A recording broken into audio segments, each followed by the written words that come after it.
আসসালামু আলাইকুম ভিউয়ার্স, কেমন আছেন সবাই? আশা করছি ভালো আছেন। আজকে আমরা সবাই মিলে আরেকটা বিষয় নিয়ে আলোচনা করব, সেটা হচ্ছে কম্পিউটারের সফটওয়্যার। এই কম্পিউটারের সফটওয়্যার সম্পর্কে তো আপনাদের অনেকেরই জানা আছে, তারপরেও সবার সাথে কিছু বিষয় শেয়ার করি। প্রথমে আমরা জানার চেষ্টা করব যে সফটওয়্যার কি।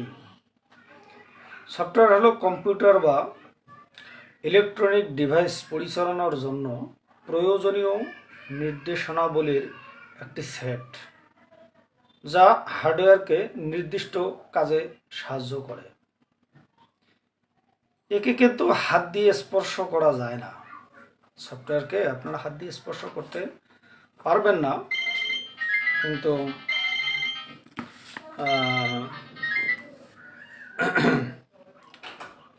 কমান্ড দ্বারা পরিচালনা করা যায়। সফটওয়্যারকে সাধারণত দুইটা ভাগে ভাগ করা যায়। একটা হচ্ছে সিস্টেম সফটওয়্যার আর একটা হচ্ছে অ্যাপ্লিকেশন সফটওয়্যার। সিস্টেম সফটওয়্যারটা হচ্ছে এটি এমন একটি সফটওয়্যার যা কম্পিউটার সিস্টেমকে চালু করতে এবং এর হার্ডওয়্যার ও অন্যান্য সফটওয়্যারকে পরিচালনা করতেই সাহায্য করে। সিস্টেম সফটওয়্যার কম্পিউটারের বিভিন্ন ইউনিটের মধ্যে কাজের সমন্বয় রক্ষা করে এবং বাহ্যিক প্রোগ্রামে নির্বাহের জন্য বা সম্পাদনের জন্য কম্পিউটারকে সামর্থ্য অনুযায়ী কাজে নিয়োজিত রাখে। সুতরাং সিস্টেম সফটওয়্যারের মধ্যে কিছু সিস্টেম রয়েছে। এক নম্বর হচ্ছে অপারেটিং সিস্টেম, যাকে আমরা ওএস বলি। এই অপারেটিং সিস্টেমের মধ্যে রয়েছে যেমন উইন্ডোজ, তারপরে ম্যাক ওএস, লিনাক্স এবং অ্যান্ড্রয়েড, যা কম্পিউটার বা ডিভাইসের সামগ্রিক কার্যক্রম পরিচালনা করে। তারপর হচ্ছে ডিভাইস ড্রাইভার, যেটাকে ডিডি বলি। এই ডিভাইস ড্রাইভারটা মধ্যে রয়েছে যেমন প্রিন্টার, কিবোর্ড বা গ্রাফিক্স কার্ডের মতো হার্ডওয়্যার ডিভাইসগুলো কম্পিউটারের সাথে সংযুক্ত করে রাখে। এরপর হচ্ছে সিস্টেম ইউটিলিটি, এসইউ বলা হয়। এই সিস্টেম ইউটিলিটিগুলোর মধ্যে রয়েছে disk management tools, file manager, antivirus program, আরও অনেক কিছু রয়েছে। এটা হলো মূলত সিস্টেম সফটওয়্যার। মানে সিস্টেম সফটওয়্যারটা হচ্ছে এইটাই, যেটা দ্বারা কম্পিউটারের বিভিন্ন কার্য পরিচালিত করানো হয়, স্বয়ং কম্পিউটারটাকেই পরিচালনা করা হয় বা যার উপর ভিত্তি করেই কম্পিউটার পরিচালিত হয়, এটাই হচ্ছে মূলত সিস্টেম সফটওয়্যার।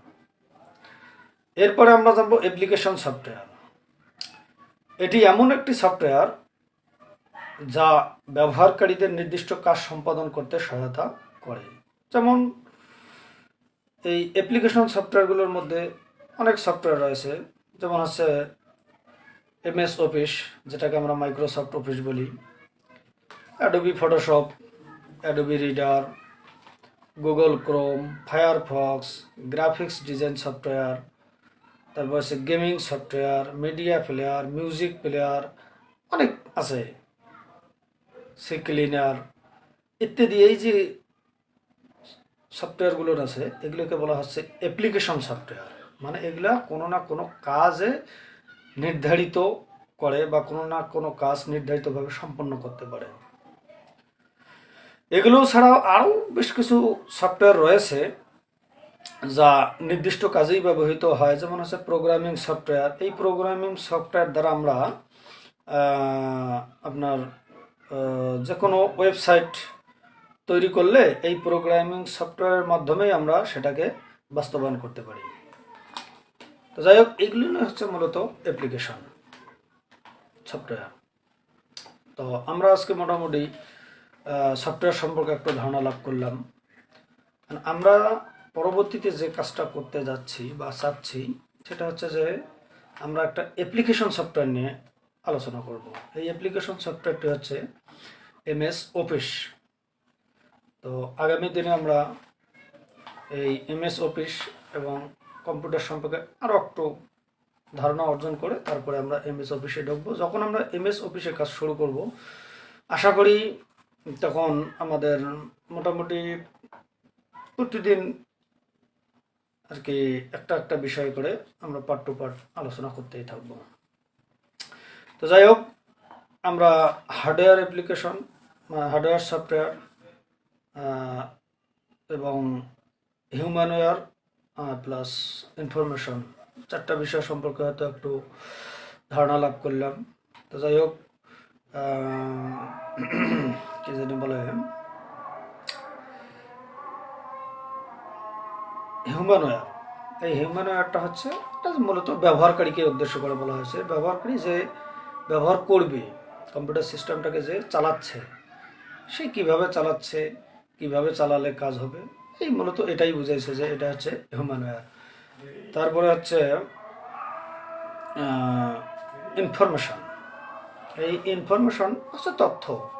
মূলত আমরা কম্পিউটারকে কোন তথ্য দিলাম, কম্পিউটার আমাদের নির্দেশনা অনুযায়ী আমাদেরকে কোন তথ্য প্রদান করতেছে, এই বিষয়ে মূলত, এই বিষয়টাকে আমরা মূলত ইনফরমেশন বা তথ্য বলতে পারি।